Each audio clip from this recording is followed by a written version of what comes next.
Right, everybody, this is another episode of the Knowledge and Mileage podcast, and today I have a fantastic opportunity to interview this guest. Before even thinking about interviewing this gentleman, I've been using some of his products. You would have seen me post about him for the past year or so. And I am very, very much aware of who this person is because I'm a bit of a fan as well. I love extreme sports. I used to race motocross, downhill mountain biking, even surfed, tore my rotator cuff. So this gentleman here to me is an absolute legend. Laird Hamilton, welcome to the show. Thank you very much. Thank you for the generous, Intro? For the generous, how would I describe it? Just for your generosity. Anytime, buddy. So because if there's anybody out there who has been living under the rock, Laird Hamilton, do you mind just giving us a brief background on who you are and what you do? Well, I grew up in Hawaii, and I grew up around probably the most rugged ocean in the world, and I spent much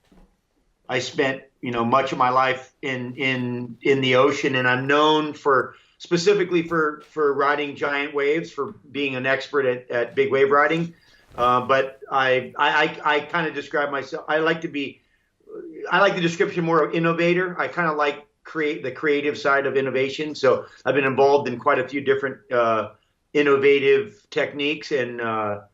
But yeah, big wave rider is the simplest one. And then of course, husband of Gabby Reese. That's that other. That's another one. Yeah.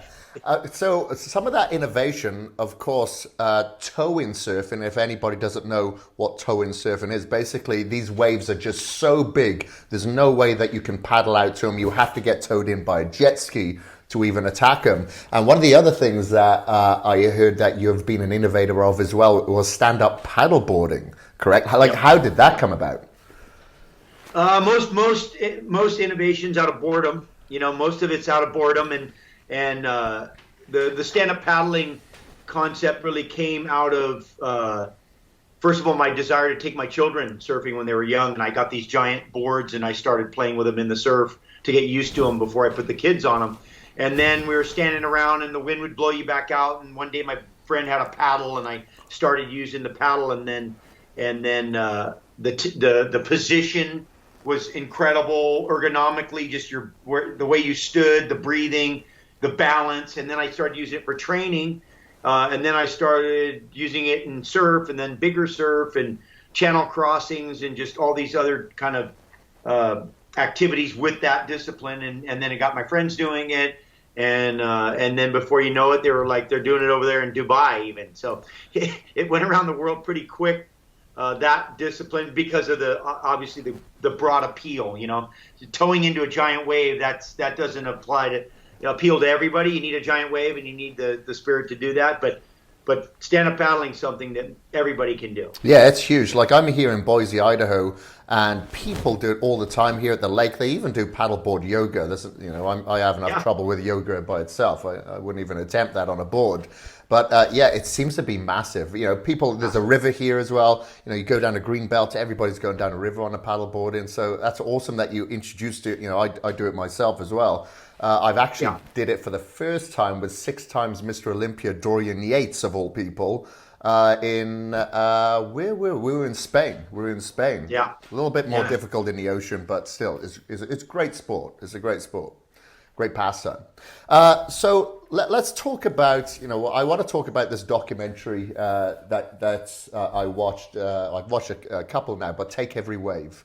Yeah. If I look at the footage of you in that, even when you're in, your early 20s, like, even though there's a group of you that are just crazy, well, I won't call you crazy, but it seems crazy. That's fine. It's not the first time. Yeah, probably not the last. The big wave surfers, but out of all of the people within your group that are out there hitting these immense waves, like your physique really did stand head and shoulders above the rest. And you look very big for a surfer. Like I've seen you in person at the Rose Cafe several years ago, but I'm not the kind of guy that's going to come up and go, "Hey, Laird," but like you're a tall guy. You're like 6'3", but built as well. Now, did that physique back then come from surfing alone? Is this part of your genetics? Were you always eating a healthy diet, or were you actually weight training as well?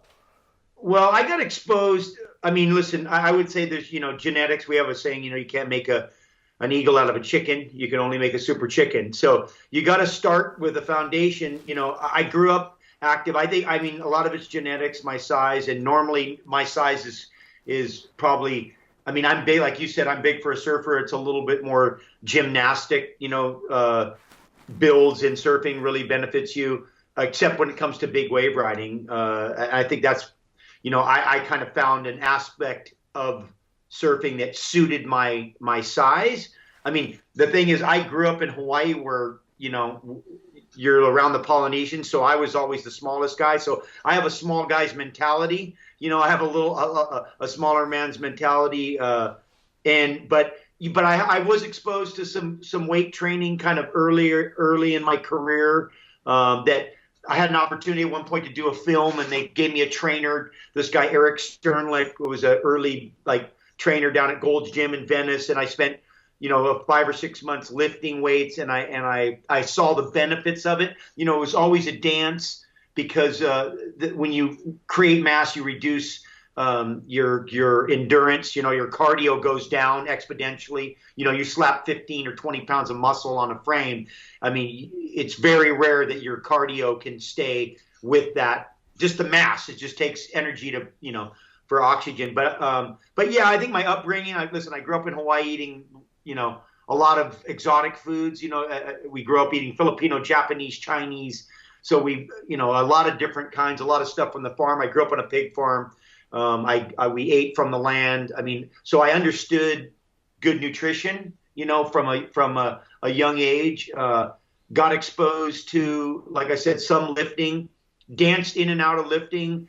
Always trying to cautious to kind of create flexibility. And I think that's the struggle, is how do you get stronger, but then not lose flexibility, not lose cardiovascular stuff. But I would say that, I probably was one of the few surfers, like if you go back when I was 20, I mean, guys weren't lifting weights in surfing. They thought that was like against the law kind of thing.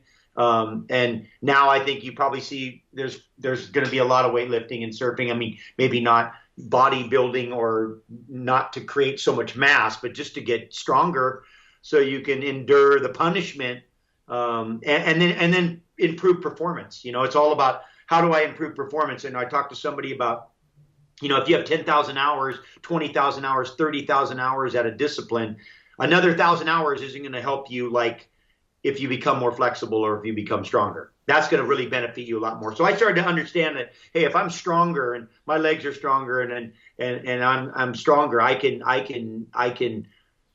use that energy against, and in big wave riding, that's a distinct advantage. I describe it like downhill skiing. If you go into a downhill, ski room, no one's under 240.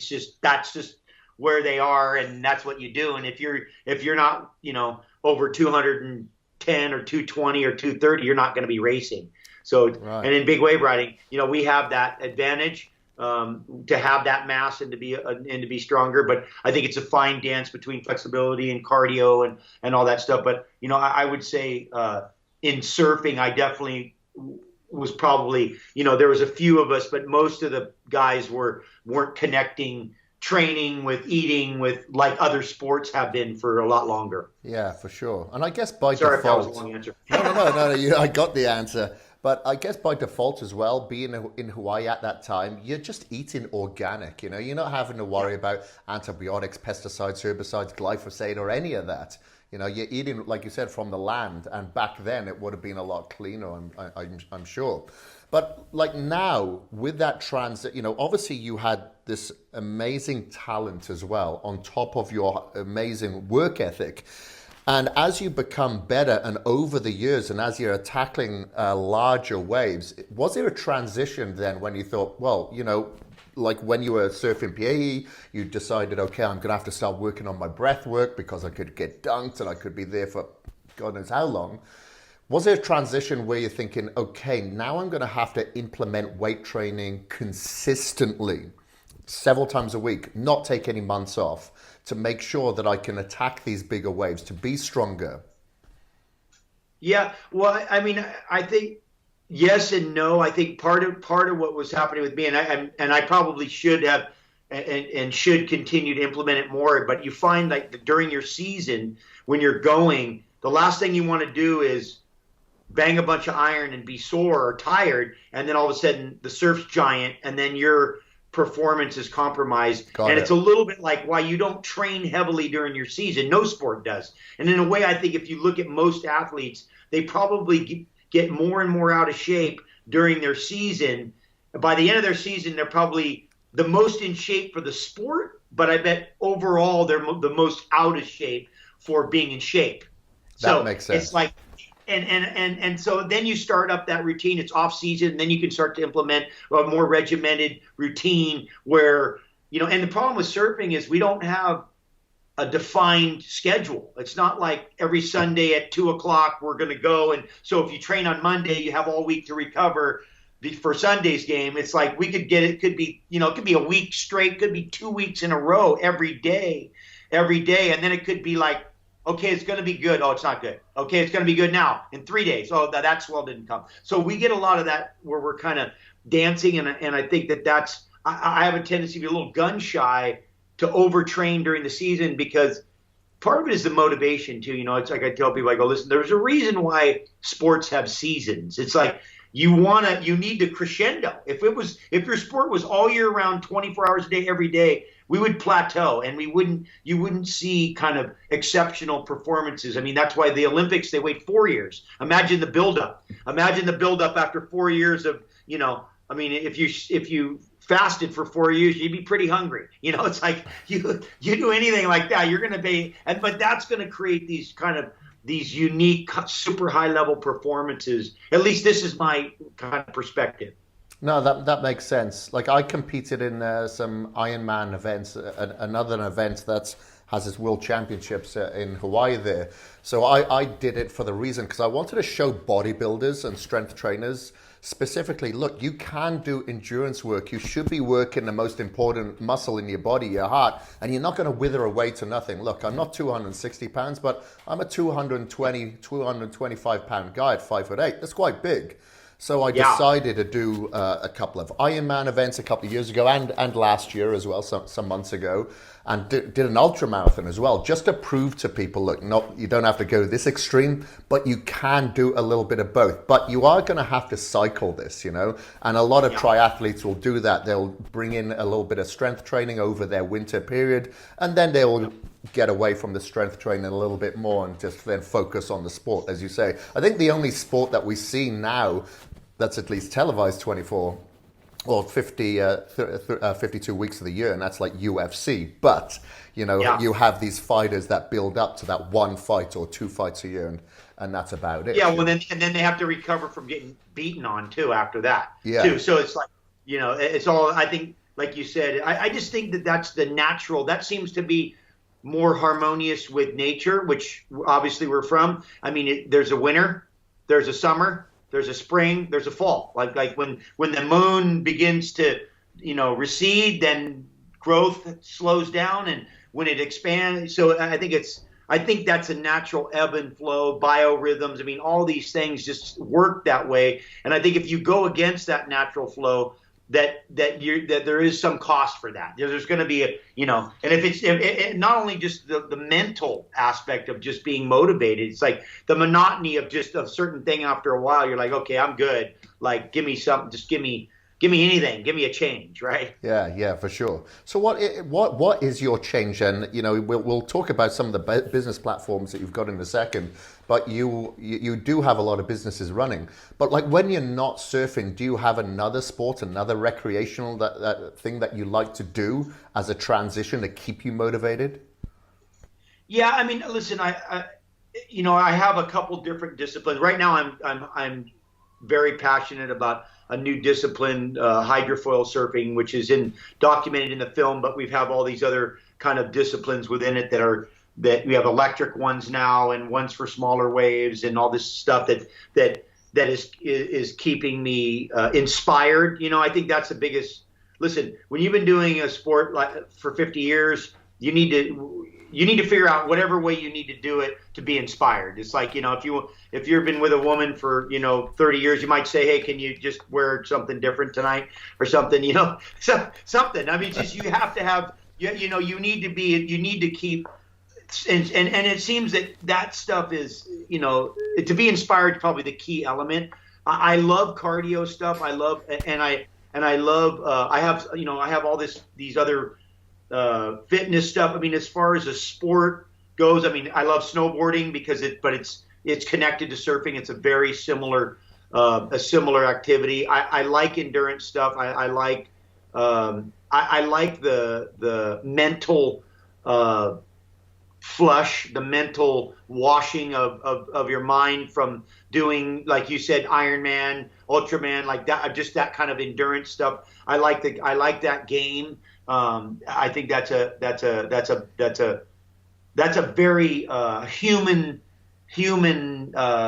condition. It's a human condition to go and be on these treks and to be in movement for long periods of time and just to go into this almost a trance. There's a meditative aspect of it that's good for our soul that we love to do. That's why these things are popular. And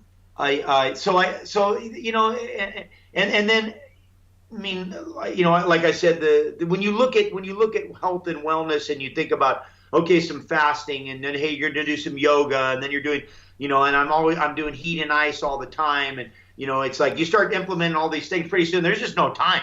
You're a dad, you got the kids, you got your wife, you got your business. It's like pretty soon you're like, okay, well, I can only keep so many balls in the air at once. Which ones are important? Which ones do I care about the most? Some of them you're going to have to let them fall down on the ground.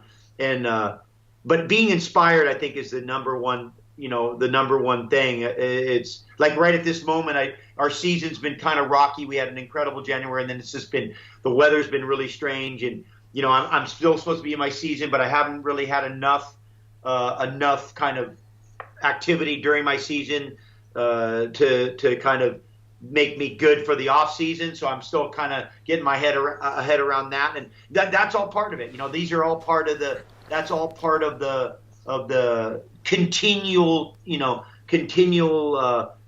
I wouldn't say battle, but quest to stay balanced and to be positive and to stay constructive and all of those, all those things that we're burdened with while we're here, Yeah, burdened with. I like that.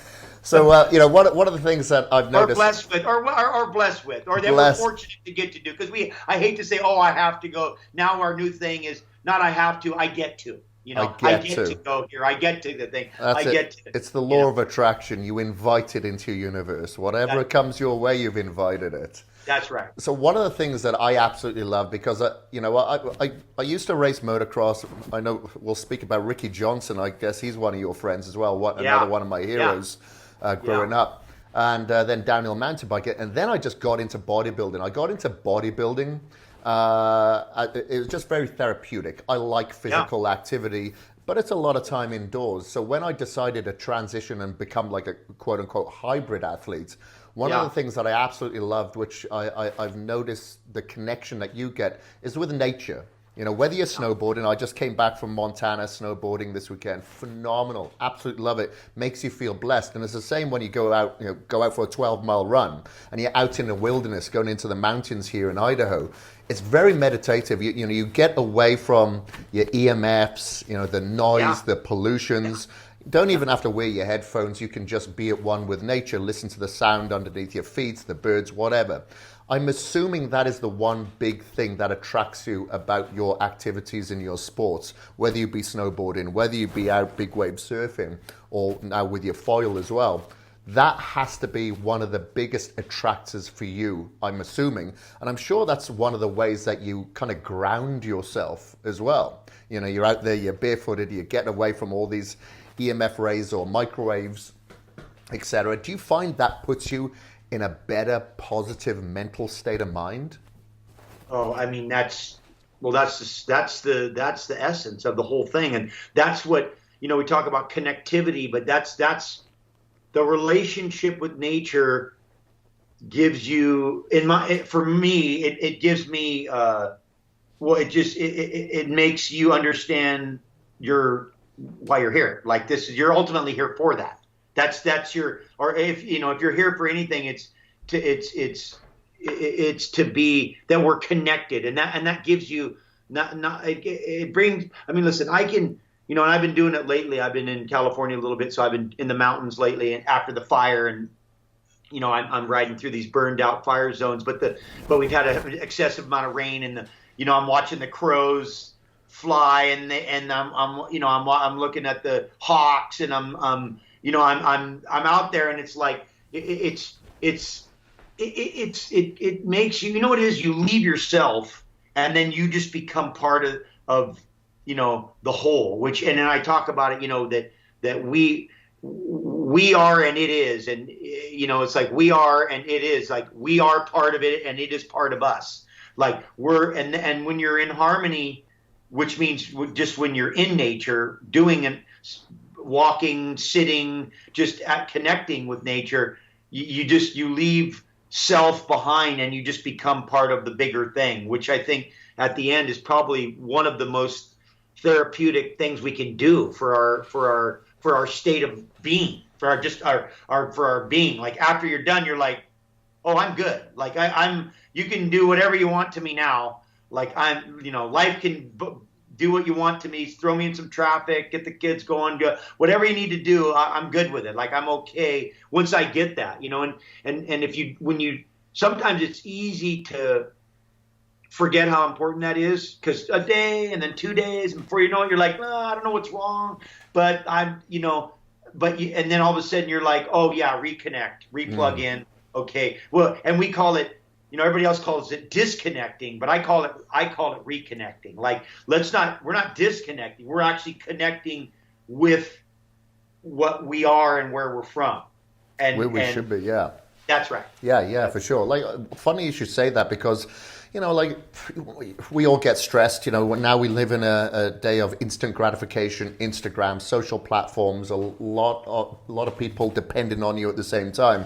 And one of the things that I've found that has really helped for me is I'll just go outside, take my shoes off, and just ground myself.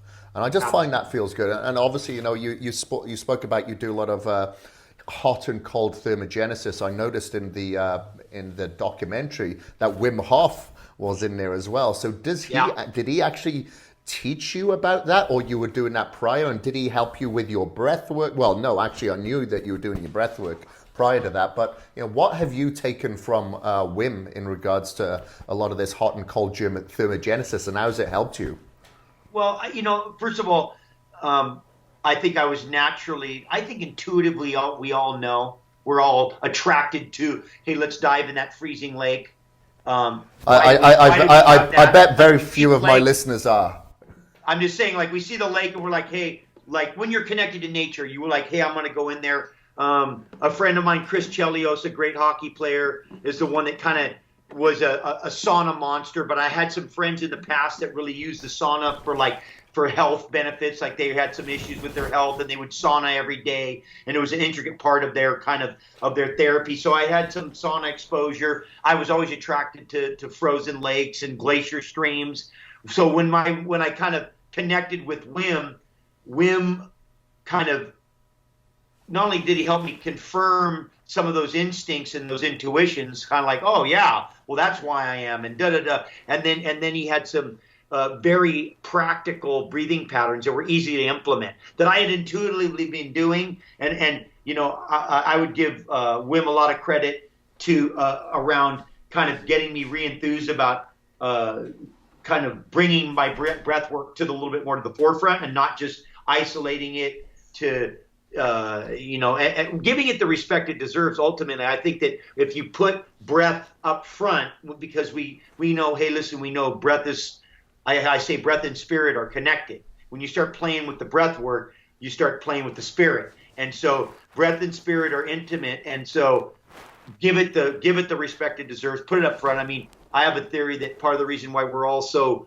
why people are cardio addicts is because it's really forced breathing, and that it's a way that they think, oh yeah, I got to run, I got to bike, but they don't realize that really what they need to do is breathe, and the body intuitively knows, like, hey, listen, I know you won't breathe unless you do something that forces you to breathe, which ultimately biking, running, I mean, these are all forced breathing is what I call it. It's like, what, because you sometimes you look and you go, well, why are people so obsessed with biking and running? Like, the runners are just obsessed. Like, I'm like a, they just will run themselves to death ultimately, right? Yeah. But it's like, I think you get addicted to that breathing. So Wim kind of, and I had been doing apnea. Listen, when you're a big wave, or when you're a surfer, first of all, when you grow up in Hawaii, the most dangerous ocean in the world, believe me, holding your breath and understanding breath is important. That's at the top. Right away when you're a little kid, you get sucked down a riptide and a wave holds you underwater. You better know how to hold your breath, and you better get good at getting a good breath and being able to hold your breath. So I've always had the and I've done training based on kind of that theory,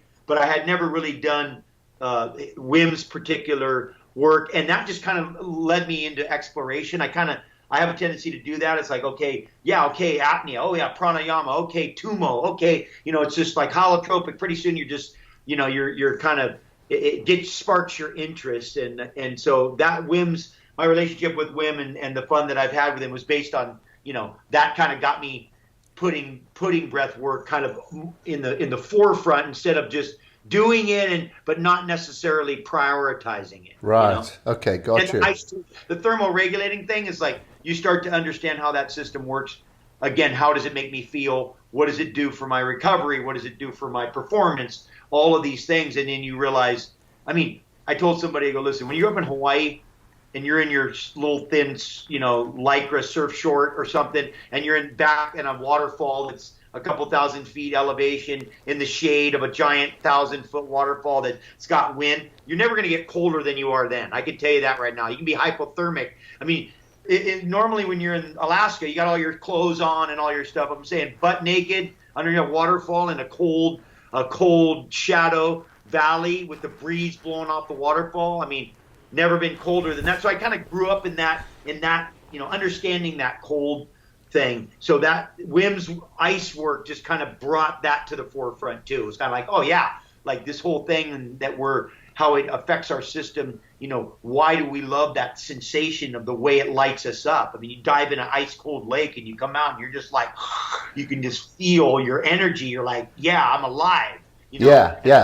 It's back to again connecting with nature. That's another way. What is nature? Nature is heat and ice and air and wind, and these are just all the elements, right? These are like the moods of nature. It's not just that nice forest with the mountain. It's all that, right?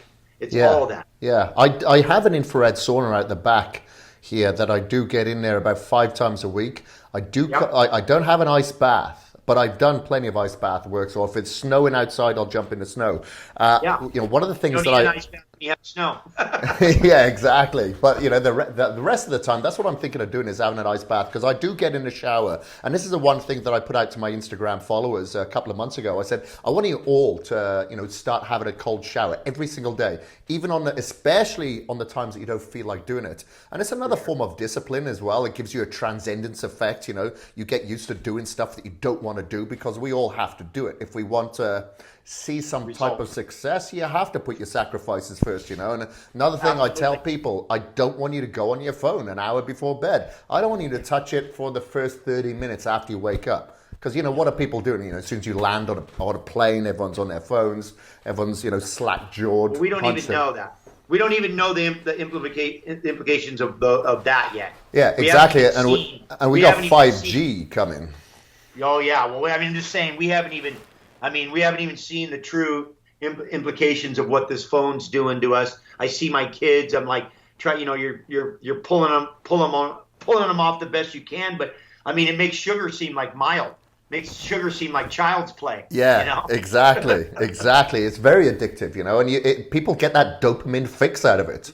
You know, they release that dopamine fix, and you know, people wondering why they don't even sleep these days. Like I'm one of those people that never was able to sleep well. I'd have about 3 hours sleep a night. But now I've started working on it for the past several years now. I've got my good 6 to 8 hours sleep. I quantify it on one of these Aura rings, so I can see my heart rate variability. Know what you're getting?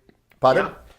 I said, you know what you're getting. You have an idea of exactly. what you're getting. You know, I see my latency, my REM, my deep sleep. It's very accurate. And I see my heart rate variability because, you know, as being an athlete, it's very easy to overtrain because we love to train. So when you see that your core temperature's up, your heart rate variability is off, and it tells you, your readiness isn't there, it's okay. Well, maybe I should pull back today, maybe focus on yoga, meditation, or going out for a hike or something like that, you know. So I think it's very good for people that are very, like you said, the people who are out there that are just runners or triathletes, or they're just out there pushing it. It's good to quantify it, to pull themselves back a little bit. Or, you know, we could be dealing with, injuries, or, you know, maybe shortening our telomeres or whatever.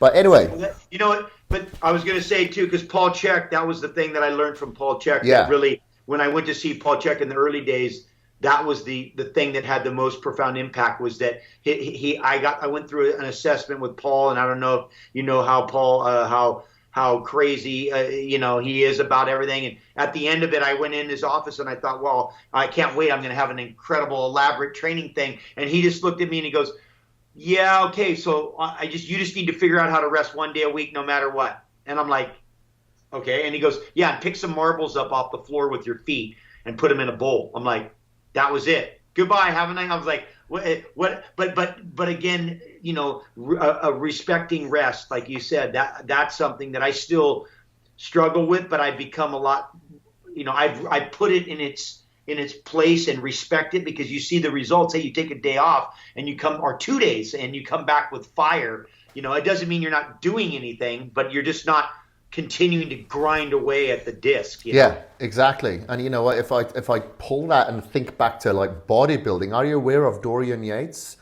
I know the name. So 6 times Mr. Dorian Yates, like people thought when his DVD, or it was VHS back then, came out, people thought, okay, he must be just doing this for the camera, because he would only do one set to absolute failure, and he only trained 4 days a week, where everyone else is training 6 days. You know, because you have that mental, that mental tenacity to do more. More is better. But it's the efficiency. And because, like you said, you take that time off, you go in because with that much more power, more strength, because your recovery dictates your performance to a certain degree. Well, and you're probably visualizing a lot too. yeah, exactly. Speaking of performance, so I got, and this is not a marketing ploy whatsoever. But guys have been following me, would have seen me post about this product for at least a year now, because I travel a lot. I think I spent 1 weekend home this year. So this is my absolute favorite. Please get more of these, because what I'm holding here. What's interesting? Right now, we just got a new machine in the factory to produce those single serve. Our issue's been we were putting it outside and trying to get somebody else to create those single serve. Now we got a new one coming that's going to be able to produce that stuff. So well, don't worry. I got myself an absolute hoard before that happened. I got warned, so I was like, right, I need everything. How many do you want? All of them. So I got them all. Costco now. You can go to Costco, get the 2-pound bag if you want. If you were really 2-pound bags. Yeah. Okay. Well, speaking of bags, so this is what I have. Here you go. Don't show off. Don't be showing off. Can't help it. So the turmeric is when I use, because I don't want to use the same thing all the time. So I use the turmeric when I'm at home, because I'm a huge advocate of turmeric being a natural anti-inflammatory. I put it on everything. So now that I can actually have it in my food, in my coffee as well. So for those of you that are listening to the podcast and not watching this on the tube, I'm actually holding up here what's called Laird superfood. Okay, so I got superfood creamer, because as you know, I don't have dairy, I don't drink milk, I don't have cheese, don't like cheese or butter or anything like that. So otherwise I would usually have like almond milk. So when this creamer came out and I tried this for the first time, I was like, wow, This is amazing. So this was a perfect gift. I'm sending it to my family and everybody. So the turmeric is what I'm using, but I use these packets and people always see me posting about this when I'm in Dubai, I'm in India, Sri Lanka or UK or whatever. These are absolutely perfect. Before I talk about the next product here, what made you come up with this line in particular? Were you like non-dairy? Were you like... No, you were having dairy? No, I'm not. Well, because I'm raw dairy. I'm not non-dairy. I'm non-homogenized, non-pasteurized. Got it. Which can be difficult to navigate. Like I'm a non-homogenized, non-pasteurized, but I am not non-dairy. But the fact is that we can't. First of all, you can't really get raw dairy, right? So to make something, you can't really make something that has raw dairy in it because you can't sell it. So to not, and the fact is that original the original superfood creamer is from a recipe that I was making from some coffee that I had been making for friends, because every time the guys would come over, they would try my coffee in the morning. They'd be like, "What is this? How do I get it?" And so I would say, "Okay, you got to buy this one," and try to tell them the serving amount. And then I have one buddy of mine, a friend, a pal from Oregon, came over and he's like, "Okay, I got to get this." And then he's like, "Well, how?" And then he's like, "Well, let's make something out of it." And I go, "Well, yeah, let's make a thing so that we can spread the love." I've been using, and this is a Paul Chek thing, I've been using ghee in espresso for like 20 years, right? So I was with Paul Chek at one point, and he loved a good espresso, so we had ghee and espresso. And then, so I understood the relationship between caffeine and fat and how that whole thing worked. And then the Bulletproof Dave Asbury came along, and he was like, MCT oils, and I was like, well, coconut oil. We're where I'm from, Hawaii, we're eating coconuts every day. That's just like part of our staple. So that was a natural thing. And then I started playing with the recipe, and that's where that thing organically came out of my personal recipe that I was making for friends. And they were like, "How do I get more?" And then we came out with that original creamer, and that thing has just been, it's been like a rocket ever since then. Yeah, that's awesome. And the reason why you were doing that, so that's very interesting, that you were actually doing this organically, for lack of a better of a word, before like Dave Asprey, like you said, came out with the MCT and the ghee, that you were already doing that anyway. Were you doing this because of taste, or you recognized that the mental cognition and performance aspects that you were getting from this? I didn't have the science, but you just could intuitively feel the way it was affecting you. I mean, I was like a pre-workout. Coffee. Yeah, I was a black coffee drinker for a long time, and listen, but it's like everything. The Polynesians had to be doing something like stand-up paddling, and I mean, there's stuff. There's nothing new, right? Like we've been using cream in coffee. I mean, how long has cream been used in coffee? A long time. And the fact is that when cream was good, that was probably a good thing. When cream was raw, when you had real badass, wild, raw cream in real coffee, that was probably like as good as it could be. But when we killed coffee, and then we killed cream ultimately by cooking it and homogenized, pasteurized, not taking care of the cows. I mean, that's where the whole lactose intolerance. I mean, I keep saying, people go, "Oh, I'm lactose intolerant." I go, actually, I just think you're homogenization and pasteurization intolerant. I don't really think that you're actually lactose. I think if you got raw dairy, you'd be like, "Wow, raw dairy's great." But it has more to do with that. When it doesn't have the enzymes, the body just doesn't know what to do with it, and then it's hard on it. So but yeah, I mean, listen, that whole superfood, and turmeric I've been really into turmeric. Turmeric's actually in Hawaii. In Hawaii, it's called olena, and olena's been a part of the culture there for a long, long time. So it grows wild in some places, and so I've been around the turmeric thing for a while, since since before it became curcumin, and now it's everywhere in pills and all that stuff. And so my friends, I have a friend of mine their family are probably some of the greatest turmeric and ginger farmers in the world.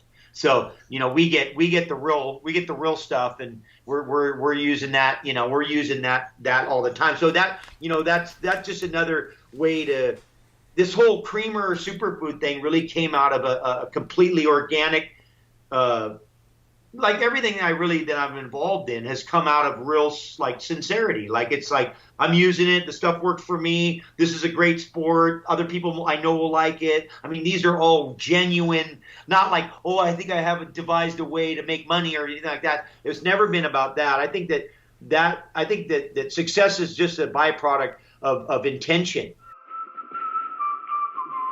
I am breaking this show up just to let you know about this special deal that Laird is going to give to all of the listeners for first-time purchasers of the Laird's Creamer. You would have seen me post about this product for well over a year now. I absolutely love this stuff. It's non-dairy, and I'd say the original is probably my favorite, followed by the turmeric. I do like to swap between these two with my coffee.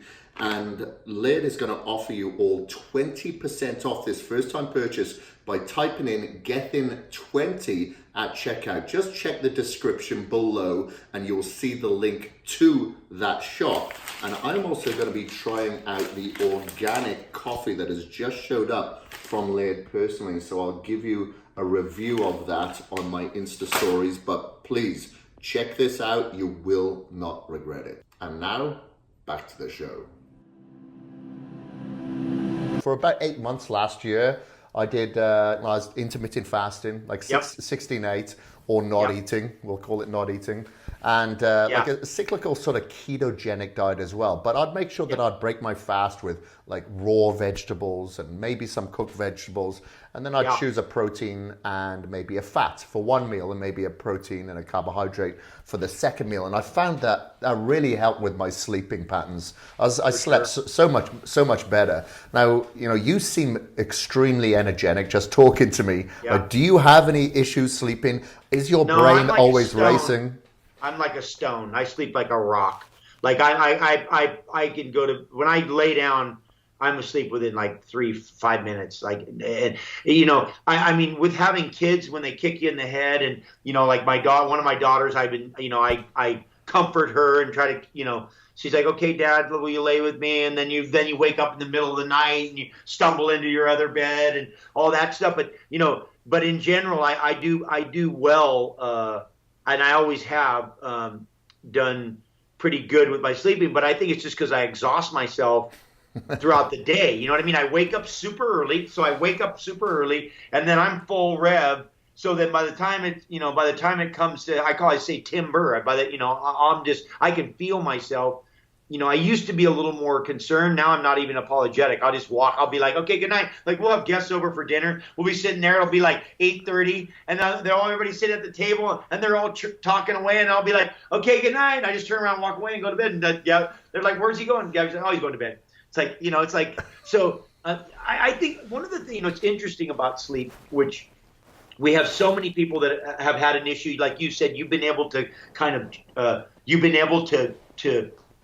to train yourself to sleep better, which it's taken effort, but you've been able to do it and you can do it. The fact is that I think that we've kind of created this kind of, hey, you get it's honorable if you don't sleep much. Like it's like a thing like, oh yeah, I don't even sleep, and you're like, actually, that's not good. Like, I really like sleeping, and now we just find more and more. We were just listening to a podcast the other day about how effective sleep is for learning, and that when you're learning something, and then something about how the sleep affects the learning, and I mean, I just, I think it's like breath work. I think we need to give sleep the respect it deserves. There's a reason why we sleep a third of our lives. I mean, it's obviously we're doing something there. We might be going somewhere else while we're there too. Who knows what? We don't know all that stuff yet, but we just know how important it is and give it the respect it deserves. And it's not, I don't think it's, for me, I don't like take it as a badge of honor. Well, like, oh, I only went for 5 hours. I mean,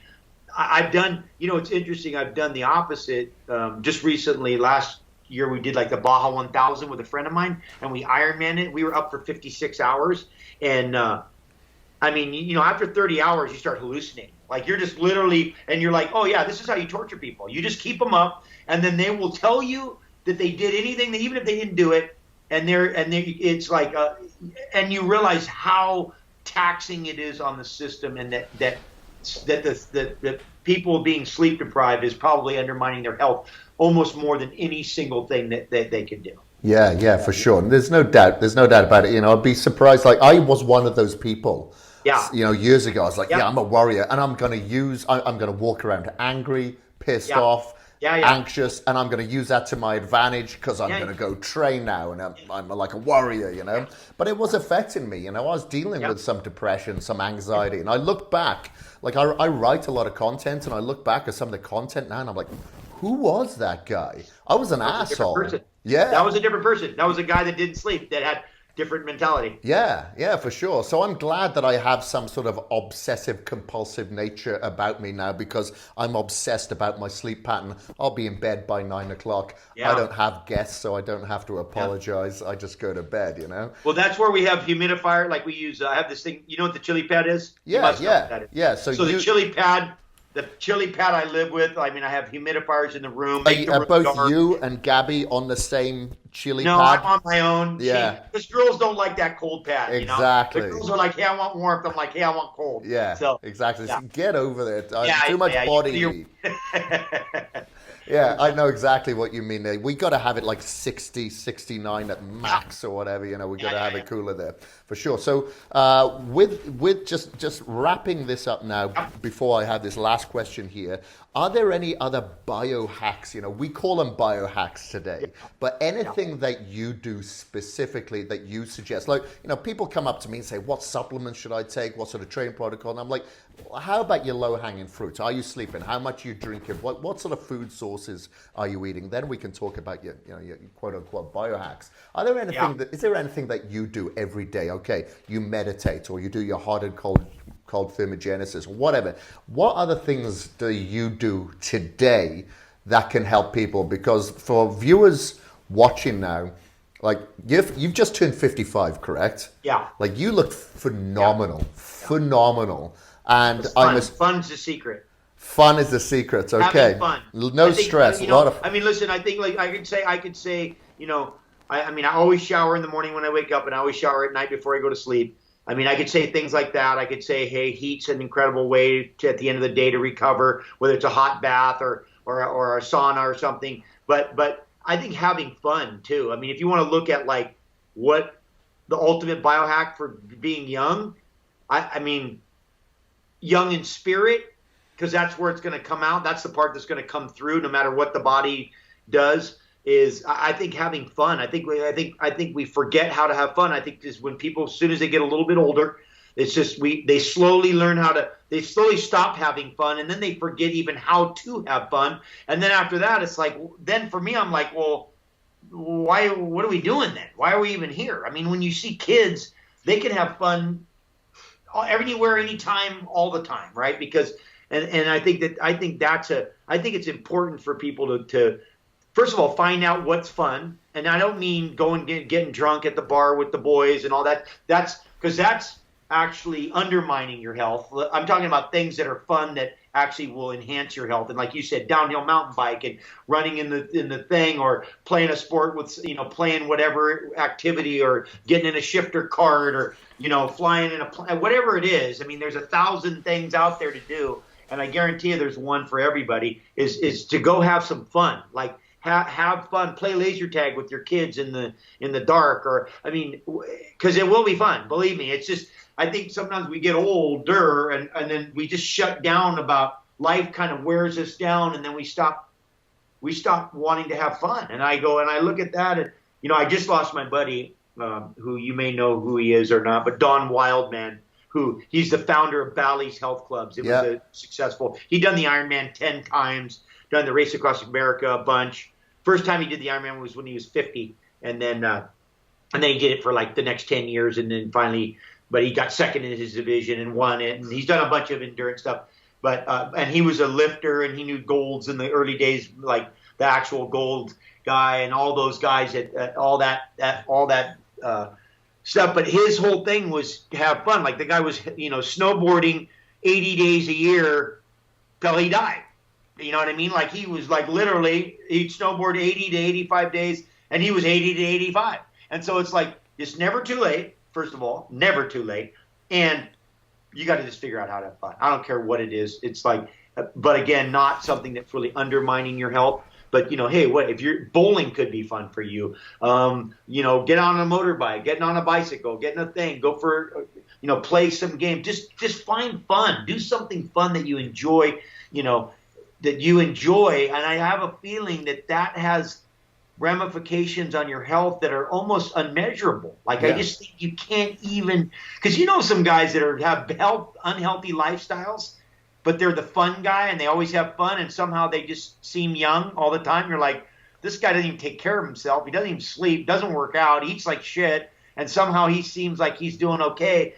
And he's just implementing that one kind of magic factor, which I think is fun. I think we just need to have fun and remember how to have fun. Like, that's the hardest thing, is to remember how. Like, hey, fun, man. Do something fun. You know? Yeah, it's funny. I was in an Italian restaurant in Montana, Whitefish, on the weekend, and there's some little kids there, and they're playing around and shouting and stuff like that. They were being noisy, but it was okay. They were having fun. And one kid shouts out to the other, "I just farted."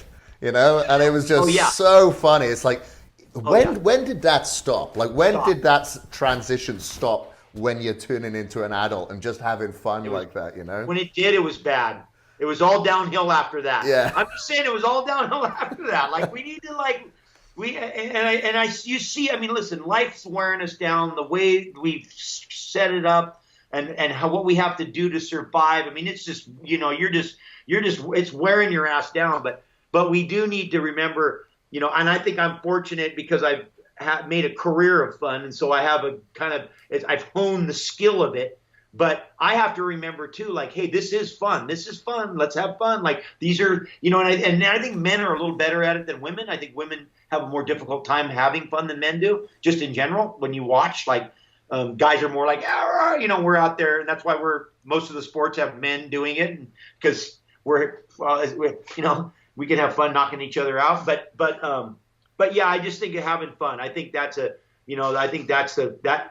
there's a fountain of youth, that's one of them. Yeah, and sometimes it just comes down to social interaction, just socializing, not going to the bar and such. But like, if you study all the blue zones where the centenarians are around the world, you know, they'll spend like 2 hours at mealtime interacting with each other, their friends and family, etc. And we forget to do that. We forget to, mealtime should be a time of communion, to have, you know, social interaction instead of just having it in front of a TV.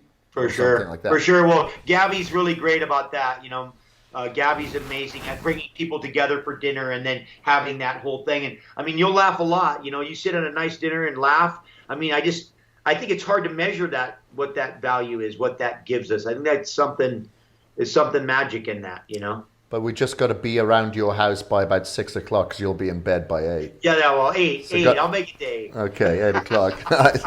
I'll be up at 5. I'll be up at 4:45, but. Yeah, exactly. Come around for breakfast. Let's see how many people show up then. Yeah, exactly. So one thing I just wanted to speak about, because as I was, reading up a little bit more about you before this interview, I like to study a little bit, and I watched the documentary for a second time this weekend, because I saw it about a year and a half ago. I noticed that you've got a book coming out this month, if it hasn't come out already, called Life Rider. What is this? Is this an autobiography? Is it memoir? No. What is this? No, it's more of a. I had a book a few years ago that was called Force of Nature, which was kind of like a bunch of different training stuff and kind of more around physical. This is a little bit more around kind of philosophy, kind of some of my philosophies, but it's based also on research that we've done on islanders. And because I grew up an islander and how that influenced me, and I didn't even know how it influenced me. So it's kind of based. I mean, it's about, you know, there's five kind of pillars in the book. One of them is death and fear. So we have death and fear. We have heart. We have body, spirit, and then connectivity. And so that's the five the 5 pillars. And so we speak on those, and then we also give you kind of this research that's been done about Islanders and how they're kind of, and then you can see how it's affected me, like how a lot of it is, that we're all kind of a result of a lot of our influence by our upbringing. And, I always say I'd be a lot different person if I was raised in, Southern California versus raised in Hawaii, or, it's like everybody, you'd be a lot different person if you were a different person. It's like, if you're raised somewhere else under different circumstances, all those things influence us. And so, and that's basically the kind of a quick summary of Life Rider. Interesting. I'll pick that up. And, that comes out on the 14th. We're doing a book launch on the 14th, but I think they're already taking pre-orders on anywhere you can buy books. Yeah. I think Amazon and a few other ones. For sure. Well, I'll put the links in the show notes. I'll also put the links to the superfood and everything else that we spoke about in the show notes. So please do check that out there. But Laird, I just want to thank you ever so much for this opportunity. As a fan myself, really feel great about getting this opportunity to speak to you face to face. And thank you very much for keeping me stocked up with these products. Well, send me your address. Phenomenal. I'll send you a load. I'll send you a load of the creamers. Awesome. Well, thank you very much. We'll load you up. And I'll start doubling the dose here so I can increase my VO2 max on the performance. Well, I got a couple other things in there too. That hydration stuff that we're making, you should try. Okay. I know you may have some in your line, but it's worth trying. Okay, so definitely. I'm all down for that. I got a couple other cool things that we're making right now. So, and my beans. I don't know if you've been getting those beans, but those beans are as good as you can find. So the beans? You don't mean InstaFuel? No, beans. I have beans. Coffee beans? Yes. Oh, really? I did not know about that. Oh, yeah. I have a good as bean as you can find. So you got to get those. That's why I said if you give me your address or something, I'll send you a little care thing. But I have some incredible beans. Awesome. I really look forward, because I am definitely a coffee snob. Well, I will own you. Awesome. All right. Well, I'm really looking forward to that. I was in Hawaii probably about 6 months ago. I made sure that I picked up some coffee there, because I like to study my coffee, make sure it's mycotoxin free and organic pesticide, which I know that's what you're all about. So I'm really looking forward to that. Yeah, we have a proprietary packing technique that we have the least amount of oxygen in any bag that you can get, so don't allow any moisture in there or anything. Yeah. Great. High altitude. Perfect. Got it. Okay. Awesome. Well, thank you very much. I appreciate that. I'll definitely send over my address, buddy. Please do. All right. And if you want to deliver it in person, then that's fine too. Well, we can do that. I might have to come out there for some snow. Hey, do it. If there's none here, I'll make some for you. Okay. All right. Thank you very much, Laird. I appreciate your time, buddy. Thank you. Aloha. Aloha. Thank you.